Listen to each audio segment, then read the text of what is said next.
रामकृष्ण हरी. तुकाराम महाराज काय म्हणतात?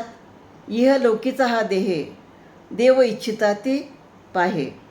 तर पृथ्वी तलावरती नरदेह म्हणजे मनुष्याचं शरीर धारण करण्यासाठी स्वर्गातील देवसुद्धा उत्सुक आहेत.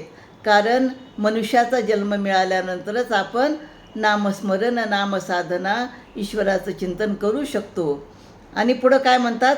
धन्य आम्ही जन्म आलो, दास विठोबाचे झालो. तर आम्ही मात्र मनुष्य देहाच्या प्राप्तीने धन्य झालेले आहोत, कारण आम्ही विठोबाचे दास झालेले आहोत आणि विठोबाचं आम्ही नामस्मरण करत आहोत. आयुष्याच्या साधने सच्चिदानंद पदवी घेणे. तर काय म्हणतात तुकाराम महाराज? आयुष्यामध्ये या मनुष्य जन्मामध्ये साधना करून सच्चिदानंद अशी पदवी आम्ही संपादन केली आहे आणि हे मनुष्य देहाचं परम कर्तव्य आहे. आणि मनुष्य देह मिळाल्यानंतरच आपण ही साधना करू शकतो.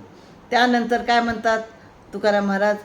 तुका म्हणे पावटणी करू स्वर्गाची निशाणी.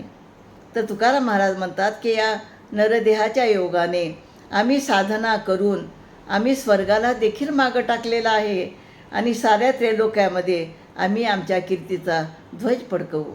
म्हणजे या अभंगाद्वारे तुकाराम महाराज म्हणतात की मनुष्याचं शरीर मिळणं म्हणजे म्हटलं जातं की 84 लाख योनीनंतर मनुष्य देह मिळत असतो आणि ह्या मनुष्य देहामुळं आपण ईश्वराचं चिंतन करू शकतो आणि चिंतन करायला पाहिजे असं या ठिकाणी तुकाराम महाराज सांगतात.